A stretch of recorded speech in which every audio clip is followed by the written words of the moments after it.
Hey guys, so today we are going to cover section 1.5, which is all over linear equations, functions, zeros, and applications.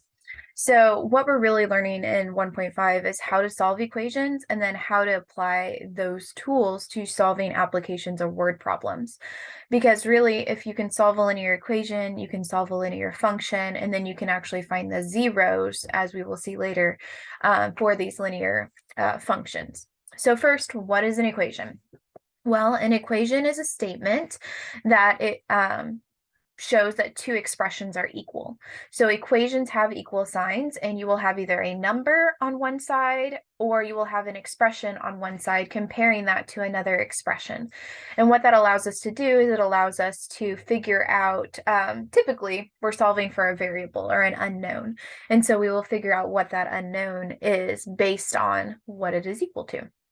There are two principles that I guess can kind of be helpful as you work through solving these equations. I think it's easier just to solve the equation, but if you do know these two principles, it can make solving your equation a little bit quicker because you might see something at the beginning and you're like, oh, I know what this is going to do. So the first principle is the addition principle. And what that says is if you have A equal to B, then A plus C equals B plus C. Okay, so you could add the same thing to both sides and it's not going to change it. And that's because we're assuming that A equals B in the beginning. The multiplication principle is exactly the same thing, only instead of addition, like where we add C, we're going to multiply by C. So we have A equal to B, and then if that's true, if A equals B, then we can take A times C, and that's going to equal B times C. Because again, look, we're multiplying both sides by the same constant, and so we're not actually changing anything overall. That's why we're allowed to do that. When I solve equations, you're going to hear me talk a lot about what is the opposite of a different, what am I trying to come up with? What is the opposite? I want to say symbol because the symbols are right there in front of me, but that's not what I'm trying to say. Operation, that's what I'm trying to say. What is the opposite operation that we can do so that we can move a number or an expression over to the other side and thus simplify our equation? Addition is the opposite of subtraction and vice versa. Multiplication is the opposite of division and vice versa. And so a lot of times when we're trying to move things over to the other side of the equation, what we're going to do is we're actually going to think about doing the opposite and getting those moved over. It's also important right here to remember your PEMDAS. Hopefully that's not completely new or been so long ago that you don't know what that is. That's your order of operations. That's your please excuse my dear Aunt Sally. And that's when you are doing parentheses first, exponents next, and then multiplication, division, addition, and subtraction. And then remember, these do go in pairs. Parentheses and exponents go in pairs, which means sometimes you're going to do the exponent before you do the parenthesis, because you can do them in either order. Same thing with multiplication and division. You address that from left to right, just like you would read a sentence. But sometimes you might have to do your division before you do your multiplication, just depending on what your equation looks like. So those are left to right. Same thing's true with addition and subtraction. And so they work in pairs like that. But we do have to remember PEMDAS so that we can actually work on solving these next few equations.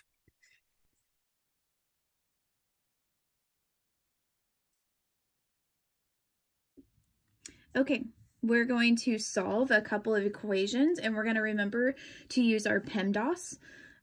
Please excuse my dear Aunt Sally. And we're also going to remember something else, which was our distributive property. If you have the notes pulled up at the same time that I'm working through these, you will see that I wrote right next to every step what it is that we did in that step so that you can see exactly what's going on. I'm not going to write out to the side what we're doing in each of these steps because you can reference my notes from there. But with this equation, we have this expression is set equal to this expression, and we need to solve for x and figure out what x equals. So the first thing that I notice is that I have these sets of parentheses. And if we're doing PEMDAS, we're supposed to simplify what's inside first, but we can't because there's no like terms. But we can get rid of the parentheses by using our distributive property. That's where we distribute the number that's outside to each term that's inside. So 2 times 5 is 10, 2 times negative 3 is negative 6x, then we have 8, and then I'm going to do the same thing on the right-hand side. I'm going to distribute that negative 3 so that I have a negative 3x minus 6. I don't have anything I can combine on the left, but I do have an 8 minus 6 on the right, so I can combine those to where I have 2 minus 3x. Now, I need to get everything with an x to one side and everything as a constant to the other. I like to keep my x's positive, so I'm going to add the 6x over, and I'm going to subtract the 2 over to the left. That way my numbers are moving to the left and my variables are moving to the right. So that will give me an 8 equals negative 3 plus 6 will give me 3x. Then I'm going to divide both sides by 3 so that I have 8/3 equals x. Remember, fractions are our friend. There's nothing wrong with getting a fraction. And just make sure that you want it to be simplified. This one is improper, meaning that the top number is larger than the bottom. Again, that is totally okay. You don't want to convert that to a mixed number. You want to leave it as a simplified improper fraction. We're going to go ahead and do another problem. This one starts with fractions. I'm going to fold my paper in half so that it moves up a little bit better. This has 3/4 x minus 1 equals 7/5. Whenever you have a fraction problem like this, I strongly recommend finding the greatest common denominator and multiplying everything by it. Because when you do that, what you're going to do is you're going to get rid of the fractions entirely, and it makes the problem overall a lot easier. So the way that you find the greatest common denominator is by looking at your denominators. We have a 4 and a 5 and saying, okay, what is the smallest number, or the least common denominator? What is the smallest number that both 4 and 5 go into? Or what is the smallest number that 4 and 5 are factors of? And if you don't know, over to the side, you can write out some multiples, as in 4 times 1 is 4, 8, 12, 16, 20, blah, blah, blah. And then you can say, okay, well, does 5 go into any of these numbers? 5 goes into 20, and so that is the smallest number that 4 and 5 are going to go into. So what I'm going to do now is I'm going to multiply every single term by that 20. Now, it's important to note you multiply the -1 by that as well. It's not just your fractions. It's every single term that's in the equation you're going to multiply by this. That's what makes us allowed to do it, because we're applying it to everything. We're not just picking and choosing. If we pick and choose, I call that magic math, because we're just magically hoping that what we're doing is right, and it's not. So I'm going to take 20 times 3/4 x minus 20 times 1 equals 20 times 7/5. Now, when I take 20 times 3/4, what happens is that I actually have 5 times 4 on top, and then notice I'm going to have a 4 and a 4. I like to simplify on the front end. That means before I do the multiplying. Maybe you want to go ahead and just take 20 times 3 and then divide the 4. That's also totally fine. I find I am more likely to make a mistake and not completely simplify if I don't simplify on the front end. So you'll see me simplify on the front end a lot of times. Because once I cancel out those 4s, notice I don't have a denominator anymore, which means my denominator is 1, meaning I'm getting rid of my fraction, which is the whole goal of this. So now I have 5 times 3, which is just going to give me a 15x. And I have minus 20, and then I do the exact same process over here with 20 times 7/5. 20 again is 5 times 4, only this time my 5s cancel, giving me 28.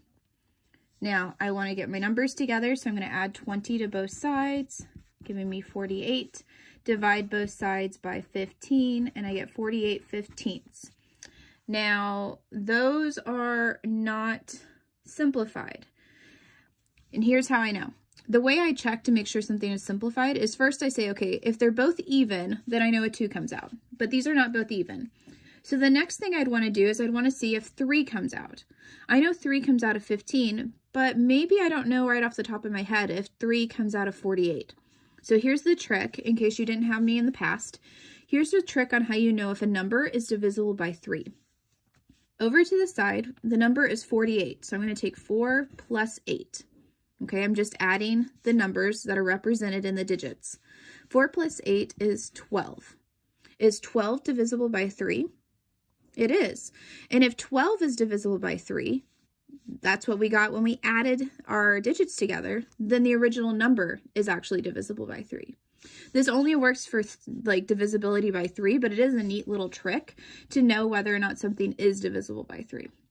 So 48 is actually 3 times 16, and 15 is 3 times 5. Notice they both have a 3 in common, so we can cancel those out, leaving us with 16/5, which do not have anything in common, so that is fully simplified. So that's a neat little helpful hint on that. Let's flip over. We're going to solve 2 more right now, or maybe 3 more. I don't know. For sure 2 more. All right, we have this negative 24x plus 7 equals 17 minus 24. Excuse me, 24x. So what I'm going to do is I want to get all of my x's together. So I'm going to add 24x over, which leaves me with 7 on the left equals 17. But then look, I have a negative 24x plus 24x, which means they're going to cancel out entirely, leaving me with 7 equals 17. Now the question is that true? Does 7 equal 17? And the answer is no. This is not true. And since this is not true, there's no solution. This is actually an example of our addition principle that we just saw earlier in the notes, where we had a, which is negative 24x, equals a, which is negative 24x. But the difference here is we tried to add 2 separate things. And when we did that, we were saying they were still equal, but these 2 things aren't equal. And so it's actually false. Anytime you get a false statement, that's telling you that you're going to have a no solution situation going on. So let's look at the next example. We have 3 minus 1/3 x equals negative 1/3 x plus 3. I'm going to do the same thing. I'm going to add the 1/3 x over. And what that does on the left, it just leaves me with 3. And on the right, it just leaves me with 3. So this problem is almost exactly like this problem, except this time we got a true statement. We got 3 equals 3. Well, is there ever a time when 3 does not equal 3? No, 3 always equals 3. That means there's infinitely many solutions. No matter what you plug in to the x in this situation, you're going to get a true statement, which means it's always going to work. So it could be shown as infinitely many solutions like this. You could see it as a set builder where you have x such that x is a real number. We could say that. Or you could see it as an interval notation where you have negative infinity to positive infinity. So these are 3 answers or solutions that are saying the exact same thing. And I just wanted you to see that because sometimes on your homework, it asks you for the interval notation, or it will ask you multiple choice, but the way that they present the multiple choice may look slightly differently. And so I didn't want you to just be completely lost on why we have different formats. It's just different ways to represent the same information.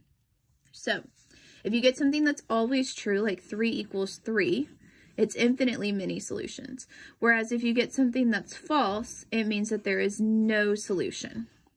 Okay? We are going to do one more. This one's kind of like the big Mac Daddy of our problems. It doesn't mean it's hard. It just looks hard because there's a lot of different sets of parentheses and things like that in this problem. The way that your book uses parentheses is that they start with parentheses, and then if they need another set, they will use brackets, and then if they need another set, they'll use curly brackets, and then they would go back to parentheses and so on. That's not typical. It is nice that they do that because that kind of really shows you, you know, what's included in each set of parentheses, if you would be. But most books will just continue to use parentheses over and over again, or they will only alternate between parentheses and these squared off brackets. Typically, we don't use the curly brackets like within an equation just because we use the curly brackets to indicate sets. But your textbook, if you look at the problems that are actually written in your textbook, this is how they represent it. But like I said, the My Math Lab typically just goes back and forth between parentheses and squared off brackets, or they'll just use parentheses. However you like to do it, there's nothing wrong with it. If you like to keep going and alternating like this, or if you only want to use parentheses, that is totally okay. So we got to remember PEMDAS, okay? So PEMDAS says we have to get rid of our parentheses first. Well, we've got a lot of parentheses. So we got to go to the innermost set of parentheses. If you have parentheses, you go inside as far as you can, and then you work your way out, and then you work left and right. So if I go inside as far as I can, I'm to this x plus 5. Well, I can't do anything with those because they are not like terms, but I could distribute this -6 in order to get rid of that set of parentheses. So that's actually what I'm going to do first. So when they're long problems like this, you do just have to keep writing them out so you don't lose any part of your problem. So do be careful. So now I'm inside, and I need to take -6 times x, -6x, -6 times 5 is a -30. I will say right here, this distributing is actually where most students will make their mistake. Not because they don't understand to distribute, but because they will forget that the sign that goes with what you're distributing. So it's not just that I'm taking 6 times x, I'm taking -6 times x and -6 times 5. And it's usually the second one, this -6 times whatever's over here, that the students will forget to carry that sign, and then it messes up the whole problem. So make sure you watch out for that. Now by distributing, we got rid of the parentheses, and so we're just left with brackets, curly brackets equals 4x minus 1. Now I go inside as far as I can again, and I do have some stuff I can combine because I have a 3x and a -6x. So I'm going to combine those. So I have a -3x minus 30 squared off bracket, curly bracket equals 4x minus 1. Now what would I do? Oh my goodness, in my notes, if you have my notes pulled up, I didn't distribute. Oh, hold on, I made an error here. Excuse me. I mean, I guess I could keep going with this problem, but this problem doesn't match the one that's in the notes. I have my parentheses in the wrong spot. Sorry guys, the parentheses is supposed to be out here. So that this is just a -5. I mean, that's all that really changes, is that instead of 30, it's just a -5. I was like, why doesn't that match? See, I make errors too. But that set of parentheses is supposed to go right here to where it was just the negative we were distributing instead of the -6. But again, it still holds that when you distribute that negative to the 5, it does change it to a -5. So sorry about that. Now we're ready for the next step, where if we look inside our brackets, we can't combine any further, so we are going to distribute the negative that's out here inside of our bracket. So we have 2x minus curly bracket x, and then if we take a negative times a negative, we get a positive 3x, and then a negative times a -5, we'll get a positive 5. And we've gotten rid of those squared off brackets then, and we're just left with curly brackets equals 4x minus 1. Okay, we have an x and a 3x to combine, so I'll do that before anything else. So I have 4x plus 5 inside my curly brackets. Notice my curly brackets keep getting a little bit wonkier as we move on, and that's okay. Now I'm going to distribute to get rid of the curly brackets. I'm going to distribute that negative. So I have 2x minus 4x, distribute the negative to the 5. That equals 4x minus 1. Now on the left-hand side, I have a 2x minus 4x. That'll give me a -2x minus 5 equals 4x minus 1. And again, I traditionally try and keep my x's positive, or my variables positive. So I'm going to add the 2x over, and I'm going to add the 1 to move it over to the left. So I'm moving my variables to the right, my constants to the left. -5 plus 1 will give me a -4. 4x plus 2 will give me a positive 6x. I'm going to divide everything by the 6. So I have -4 6 equals x. But 4 and 6 are both even, meaning that we can take a 2 out, which will give me a -2/3 equals x. So whenever you see a really long problem that has a lot of sets of parentheses in it, I hope you don't get super nervous by that, and that you just start from the inside and say, can I do anything inside of it? And if not, say, do I need to distribute in order to get rid of those parentheses? Because they're not going to just give you parentheses if it's not grouping something in some way to help you. All right, let's talk about zeros of a function. Any input, which is usually indicated with your x's, for a function resulting in a 0 for your output. So what you're doing when you're asked to find the zeros is you're actually being asked to find the solutions that produce a 0 whenever you're doing it.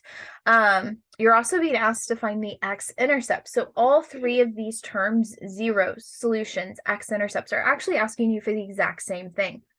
And in general, we only ask these in terms of a function because we are trying to get out a specific output, which is 0.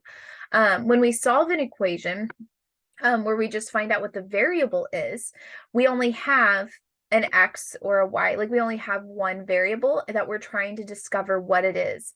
Whenever we're talking about a function, remember, we actually have f of x, which is y, and we have our x value. And so that's when we're trying to find specific solutions or x-intercepts or zeros. And so we're going to do a lot with zeros of our functions as we move throughout the semester. But today we're just going to kind of start off pretty basic. I didn't think this problem required like you've seen my work. And so I'm just going to discuss it. It says find the zeros of f of x equals 5x minus 10. And so if you were asked to find the zeros of a function, or find the x-intercepts, or find the solutions of a function, what they're asking you to do is you set the equation that they give you. Like this time it's the 5x minus 10. We're going to set that equation equal to 0 and then solve for our x. We're going to find out what x value or values will produce a 0 in our output. That's what it's asking. So this f of x equals 5x minus 10, I replace f of x with 0, and then I'm going to solve it like a regular equation. I need to get x by itself, so I'm going to add the 10 over to the other side. And then I have 5x, so I need to do the opposite of that. So I'm going to divide both sides by 5. 10 divided by 5 is 2. So when x equals 2, we get 0 as our output. And that's how we find out what our zeros are for a given function. Some of your homework problems are like that. Now, if you scroll through my notes, we shift over to our application problems. And there's actually, I think I did 4. I did 4 application problems, but I'm only going to talk you through 2 of them. So one of them here is about students and where they studied. One of them is about motion and about these 2 different planes. Yes, those are fabulous planes, and how they're traveling and how that works. But I'm really going to focus on simple interest, excuse me, and simple interest and perimeter. Those are the 2. Excuse me, let me take a drink. Those are the 2 that I feel like are most applicable for a lot of you, and honestly are the ones that come up continuously throughout different math classes, are the simple interest and the area. Now, not to diminish the motion or this other one. These are great ones, and I reference like the page that I got these problems from and the example number. I totally recommend opening up your textbook, going to that page, reading the problem, looking at the example, and looking at my steps and making sure you do know how to do it. I'm definitely not saying it's not worth knowing. I'm just saying those were kind of like extras that I gave you. And I'm going to focus on the simple interest. And so simple interest is one of those formulas you definitely want to memorize. This is the interest equals your principal times your rate times your time. Now, interest problems can take on a couple different formats. One of them could be that you are investing money, and so you're getting interest back, and that's a plus. That means you're making money on your investment. The other way, which it doesn't change the problem at all, it's just, it kind of takes on a negative note, is whenever you take out a loan, like a student loan, the amount that you take out is your principal.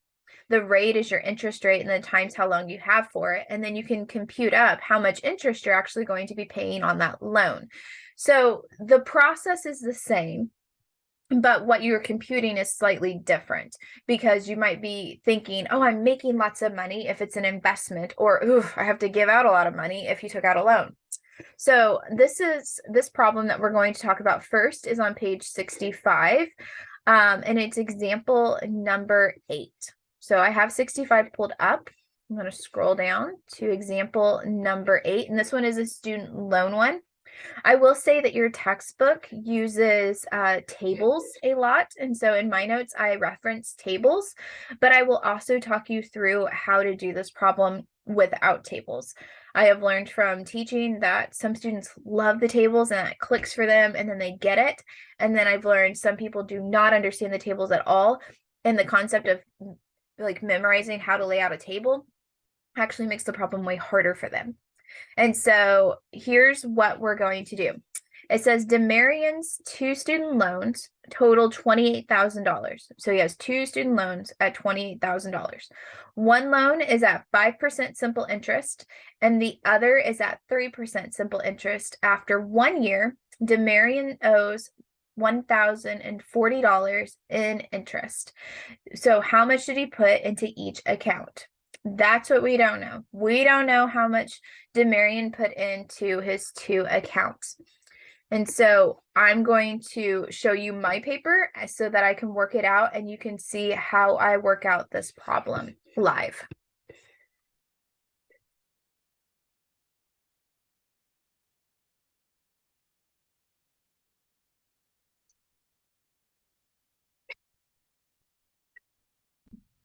Okay, so we're going to work with DeMarion's loan and figure out how much money he put into each of his 2 different accounts.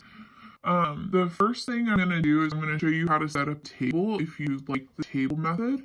And if you don't like the table method, obviously you can fast forward a little bit, or you can just kind of zone out for a minute and then you can pay attention whenever I get to the rest of it. Whenever you do your table method, the way that I lay out is I usually have my account column, because they're going to have at least 2 different accounts that you're talking about. So I'm going to have my account column. I'm going to have my, what I call my principal column. That's the amount that they're borrowing or investing. I'm going to have that one. Then I'm going to have my rate column. Hopefully you're seeing what's going on. My time column. And then last but not least, principal times rate times time will give me what? It gives me interest. So really, I'm just laying out a way to organize the information that I need in order to come up with my simple interest. So the 2 accounts is that he has a 5% loan, a 3% loan, and then oftentimes I go ahead and put like a total row down here at the bottom, because they usually give me some information about some totals that don't necessarily play other places, but it's a good place for me to keep notes. So what we do know based on the problem is he took out 2 loans, one at 5%, one at 3%. Total amount of loans he has is $28,000. That's why we have this total loan category. So he took out $28,000. The rate and the time are not going to matter for this total row. We do know, though, that after a year, he owed $1,040. Whoops. $1,040 in interest. So I put that over there in my total row in my interest column. Now, what we know for our rates is we do know that the 5% loan has a 5% rate. Now, when you have rates that you're doing with math, you need to convert your percentage over to a decimal. So the way that you do that is this is 5%, so you have 5.000% basically. You take that period and you bump it to the left 2 spots, and that will tell you what the decimal is. So for 5%, it becomes 0.05. For 3%, it would be 0.03. Now, the nice thing about most of these problems is it says after 1 year. So your time is just always going to be pretty much 1 year. I'm not going to say always, because, I mean, there could always throw you a problem that you don't know there. But, where it's like 2 years or 10 years or something. But most of the problems are going to be dealing with 1 year, which just makes the algebra a little bit nicer. So now what we don't know is, and the whole goal is we're trying to figure out how much Demarian invested at 5% and how much he invested at 3%. So I'm going to say he invested X amount of dollars at the 5%. I'm just guessing. Okay? Now, we are in college algebra, so I'm going to go ahead and say that he invested Y amount of dollars here. And what I'm going to do, and the reason why I'm saying we are in college algebra, is because we're going to treat this like a system of equations. You had systems of equations back in Math 20, you would have seen them again in Math 30, you would have seen them in like Algebra 1, Algebra 2 in high school. So it may have been a minute, but you have learned these at some stage. And so, since we don't know what these are, I'm going to say one's X and one's Y. I'm not going to say that they're both X, because that is making an assumption that he put the same amount of money into each one. Okay? But now that I have this, I can multiply straight across to figure out what my interest for this rate is. Now, right now, it's not going to tell me a lot, but we're getting our equations out of the table. So if I take X times 0.05 times 1, I end up with 0.05X. Do the same thing for 0.03y, and then I have the 1040. Now, this is one of the things I do like, is if you do learn how to do the table, then your 2 equations for your system fall out of these 2 columns, where you have X plus Y equals 28,000. That's out of this principal column. And then our interest column tells us we have 0.05x plus 0.03y equals 1040. Now we have 2 equations, 2 unknowns. This is a system of equations. And there's different ways you can solve systems of equations, but I'm going to solve it using the substitution system, okay? So the way that we use substitution is I'm going to solve this top equation for either my X or my Y, and I'm going to plug it in to the second equation, is what I'm going to do. So I'm going to say, let's solve for Y, just for the fun of it. So if I do that on the top equation, that means I get Y by itself by subtracting my X over towards 28,000 minus X. Now that I know what Y is, I can plug all of that 28,000 minus X into the second equation in place of my Y. So that I have 0.05x plus 0.03, and then instead of writing Y, I'm going to write 28,000 minus X equals the 1040. I'm going to distribute that 0.03, so I have 0.05x plus 0.03 times 28,000 will give me 840, minus 0.03x equals the 1040 over here. I'm going to subtract these 2 x's together, and I'm going to subtract the 8040 over. I'm going to do 2 things at once. So 0.5x minus 0.3x will give me 0.02x, and then 1040 minus 840 will give me 200. Divide both sides by that 0.02, and I find out that x is 10,000. Now, what was x? Well, x is the amount that Demarian is investing at 5%. Here's a really nice thing. If that's the amount that he's investing at 5%, all I have to do is plug it in over here to figure out how much he invested at 3%. Because y equals 28,000 minus x. Well, I just said x is 10,000. So that's 28,000 minus 10,000, which equals 18,000. So that means he invested 10,000 at 5% and 18,000, or excuse me, he didn't invest. He took out a loan. He took out a loan for $10,000 at 5% and $18,000 at 3%. So this is how you would do it with a table.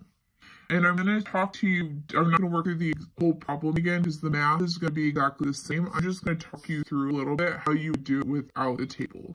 Again, the table is great. Really all it is your simple interest formula broken up into columns, and then you have your loans. The trickiest part is understanding that you're going to have two equations, two unknowns that you're going to have to solve for. Let's say you don't want to learn how to do a table, or a table really confuses you. So this is how I would approach the problem if I wasn't doing a table. Let me fold it. But I'm going to show you it's still the same problem. So it said that Marion, he took out a loan for $28,000. So I would write that down. I'm just kind of taking notes. If I'm not using a table, I have to take notes of some kind. And it told me he invested some at a 5%, or excuse me, he took a loan out for 5% and another loan out for 3%. But we don't know how much. So I would say X and I would say Y. And the time was 1 year for each of those. But then I know that after 1 year, he owes an extra $1,040 in interest combined for both of those loans. So I still have to come back around to that. So I know that the interest from my 5% plus the interest from my 3% has to equal $1,040. Okay, well, what is the interest from my 5%? Well, it's this 5% times the x times the y. So this is where like the not doing a table doesn't make it all that much harder, except that I can't then just put 3% times y times this. I have to have something different here instead of the y. So there's a little bit of thinking, or you can do over to the side. You could say, well, he's putting x and y and 28,000, and you could do kind of the first part of the system of equations over here to the side, to where you know that y is 28,000 minus x. You could do that. The other way is to think through this. If he put X amount of dollars over here at 5%, then what does he have left to put over here at 3%? Well, he has 28,000 minus whatever he put the 5%. That's how we come up with this 28,000 minus X bit. You take the total that he took out in loans, you subtract what he took out over here at the 5%, and that leaves you with what he put at 3%. Okay? So then we have 0.05x plus, and then instead of saying 0.03y, I'm going to put the 0.03 times 28,000 minus x equals the 1040. So notice I didn't use a table. Actually, I kind of used like a diagram, but that's just how my brain works. But this equation right here is the exact same equation that we had just a minute ago right here whenever we did our systems with a table. So you can do it whichever way you would like, whichever way clicks for you. I think the table is nice, but it's definitely not mandatory. If this part clicks for you better, like down here where you just kind of make notes and then get your equations out that way, totally fine. You will end up getting the exact same amount, and so that's what's important. Okay, so last problem. We're going to do a perimeter problem, and I actually kind of tweaked one from the book just to make it a little bit more fun for me. But remember, perimeter of a rectangle is going to be twice the length of the length, or the long side, plus twice the width, or the short side. So perimeter equals 2L plus 2W. Again, that's another equation or formula that is probably very beneficial for you to memorize, so that you have that ready to use at your arsenal. We don't do a lot with area and volume like that in this class, but those could potentially show up. But if they do, I always give you the equations and stuff like that. So here's our example, kind of a tweak of one from the book. and it says Hagrid needs to build a fence around his rectangular vegetable garden to keep out the unicorns. The length of his garden is 5 meters less than triple the width. He needs 230 meters of fencing total. So what are the dimensions of his garden? So this one is kind of like a systems of equations problem as well, but it doesn't have to be even considered that way. What it can be considered as is if you draw your rectangle for your garden, then you can label the sides. You're going to have a width and you're going to have a length. But they tell us that the length is 5 meters less than triple the width. So you have to be able to convert that over from words into algebra. I think this one's a little bit straightforward, so I'm not going to toggle back and forth between my paper just because doing this from home today is making it quite difficult. I'm using multiple different cameras. So I'm going to talk you through it and show you the picture and show you the work. So 5 meters less than triple the width. Triple the width is 3W. 5 meters less than means you have 3W minus 5. That less than is actually telling you where you're going to start from. You start from the 3W and then you take away the 5. So it's not 5 minus 3W, it's 3W minus 5. That's what the length of Hagrid's vegetable garden is. So here's kind of the picture that I drew. And I'll go ahead and just scroll down. You'll see all the answer, and that's okay. But if I'm doing a perimeter problem, you better believe I'm going to have a rectangle or whatever shape it is. I'm going to have that drawn on my paper. And it told me the width and it told me the length is triple the width minus 5. So I have that written on my long side. And then it also told me that my perimeter is 230 because that's the amount of fencing he has. Remember, perimeter means it's how far you can walk around a yard or walk around something. So in a vegetable garden, it's the amount of fencing you could put up to go around the yard. Area would be like how much do you have to mow of the yard, that kind of stuff. So I have my picture. I know perimeter is 230. I know my length and my width. And I know that perimeter for a rectangle is 2 times length plus 2 times width. So now I'm going to plug in the information that I do have. I know that the perimeter is 230, so I plug that in. Equals 2 times the length. Now, instead of writing 2L, I know that length is actually 3W minus 5. So I'm going to plug that in. That's where we're really doing a systems of equations problem, just kind of sneakily. Because what we're doing is we're substituting in that value or that expression for our length, and then we're going to solve to where we find our W. Don't forget, though, that part of the equation is that we have this plus 2W over here. So you have 2L plus 2W. Now we have 2L, which is 2 times 3W minus 5, plus still our 2W over there.